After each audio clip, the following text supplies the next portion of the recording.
The NBA trade deadline is officially over. It's not what I was expecting, if I'm completely honest with you. I expected a lot more, a lot less. A lot is going through my mind right now, but we're going to be talking about every trade that happened up until the NBA trade deadline, even dating back to the first trade at the beginning of the season. We're going to be talking about it all. So if you're new here, hit that subscribe button. Let's jump into it.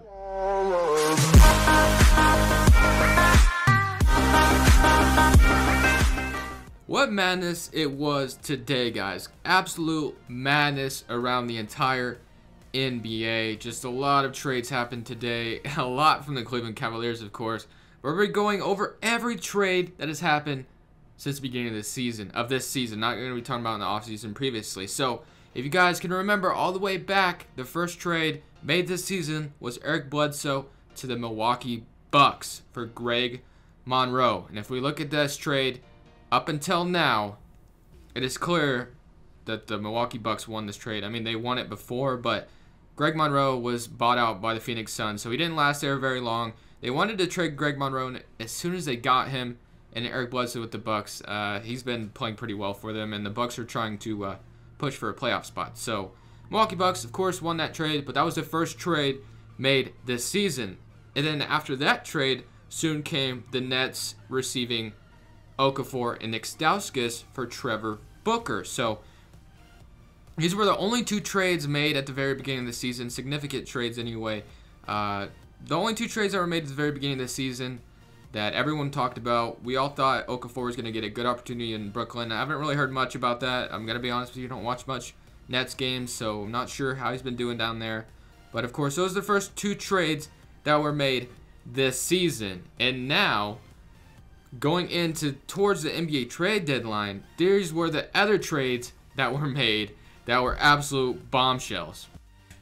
Dating back to this trade that happened not too long ago, the whole world was shocked, absolutely mind blown, that the Los Angeles Clippers traded away Blake Griffin for Tobias Harris and Avery Bradley. Just talking about the main parts of that trade. I know there was other players, other picks involved, but the main parts of that trade were Blake Griffin for Tobias Harris and Avery Bradley, which honestly isn't a bad trade for both sides now that we look at it more. Blake Griffin over there playing very well for the Detroit Pistons, and they're currently on a winning streak ever since getting Blake Griffin. So Blake Griffin and Andre Drummond experiment is working out very well for them so far. And the Los Angeles Clippers are also seeping the benefits because they have Avery Bradley and Tobias Harris, who look like they will stay on the team through this season. They did not trade either of them. We were kind of expecting maybe Avery Bradley to get traded after all these rumors came out. OKC Thunder was trying to go after Avery Bradley. It didn't happen. Now the Clippers have a lineup of Milos Teodosic, Avery Bradley, Tobias Harris, DeAndre Jordan. They have Lou Williams coming off the bench. Awesome stuff for the Detroit Pistons and the Los Angeles Clippers. So literally both teams kind of benefited from these trades. These were both good trades, honestly. Los Angeles Clippers are just, looks like they're going to stay competitive. They didn't trade DeAndre Jordan today either, which I found very interesting. I thought DeAndre Jordan for sure was going to be traded, but Los Angeles Clippers, after all, were not in rebuild mode. Maybe they still are. It just doesn't look like it. The team still looks competitive. The team looks like it can still make a playoff push, in which I think they will. And then Blake Griffin of the Detroit Pistons, those players are obviously trying to make a playoff push. And the Pistons also made some moves today after trading for Blake Griffin not too long ago, but we'll get into that later in the video. But both teams benefited from this trade that did happen. So both sides seek the benefits. Los Angeles Clippers stay competitive. They even extended Lou Williams yesterday. And Blake Griffin's on the Detroit Pistons wreaking havoc over there. Just great trade for both sides, and both teams benefited. Now we're going to get into some of the more boring stuff in between some of these trades. We got Nikola Mirotic heading to the Pelicans for Tony Allen, Amir Asik, and Jameer Nelson for Nikola Mirotic. Pretty sure there was a pick involved in that trade as well. But the Bulls waived Tony Allen. They kept Amir Asik, obviously. And then they just traded Jameer Nelson, which I'll talk about later in the video. So the Pelicans get Nikola Mirotic. Very sad because DeMarcus Cousins, if he was healthy, I'm not sure if the Bulls would have even or the Pelicans would have even tried to trade for Mirotic. I'm not too sure about that. Maybe they still would have. But the Pelicans did try to get better at the NBA trade deadline. They tried to sign Greg Monroe.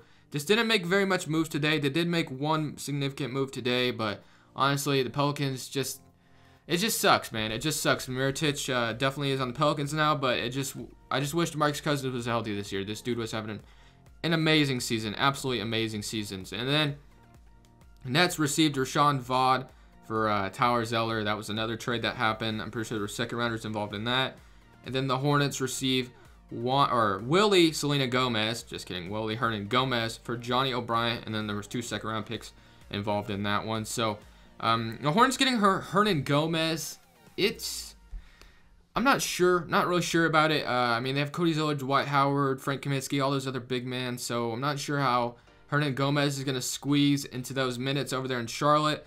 Johnny O'Brien, I'm not sure if he'll get an opportunity in New York. I'm not sure how that trade benefited both teams. Not too sure. Maybe the Hornets do give Willie Hernan Gomez some opportunities for some minutes, which I do hope they do, because I'm not sure why the Knicks didn't play Willie this season, because he had a great rookie season, and then he just never got any minutes after that. Didn't make much sense to me, but obviously the New York Knicks are seeing something we didn't. I'm not sure, but man, I don't know why they traded him. Going into one of the more bigger trades today, the Bulls received Willie Reed for Jameer Nelson. So good stuff for Bulls, just a minor move there. And then you got the big trade of the day, Jordan Clarkson and Larry Nance to the Cavs for Isaiah Thomas and Channing Frye. What a huge move made today. Absolutely insane. Just crazy trade out of nowhere. Just absolutely out of nowhere, man. Just crazy. Isaiah Thomas has been traded his whole career, and he gets traded again.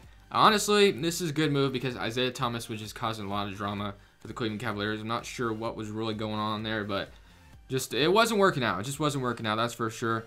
And the Cavaliers get Larry Nance and Jordan Clarkson, 2 nice young players. The Lakers get Isaiah Thomas and Channing Frye, which is also interesting because it looks like to me Isaiah Thomas is going to be coming off the bench for the Lakers. I don't know how they feel about maybe starting Lonzo Ball at shooting guard, or they start Isaiah Thomas at shooting guard. I don't think Isaiah Thomas at shooting guard would work, but as soon as Lonzo Ball comes back happy, I have a feeling Isaiah Thomas is going to hit the bench for Lonzo Ball, which is kind of interesting. It's kind of weird because just last year we were talking about Isaiah Thomas being like an MVP kind of guy for the Boston Celtics, and now we're talking about him maybe coming off the bench for a rookie. It's just crazy how things change. James Ennis was also traded for Bryce Johnson today. Another minor move there right after this move happened. The Cavaliers just blew up their whole entire roster today as well. It's just, man, just a lot of things happened today. Isaiah Thomas, Channing Frye, but Jordan Clarkson and Larry Nance I think makes sense for the Cleveland Cavaliers. It kind of gets into the rebuild mode. Well, it looks like they're going to try to stay competitive this year, but I don't know.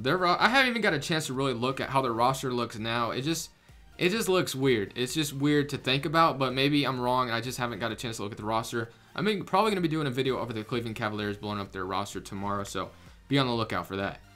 And then another big trade happened for the Cleveland Cavaliers right after this. A 3-team deal went down.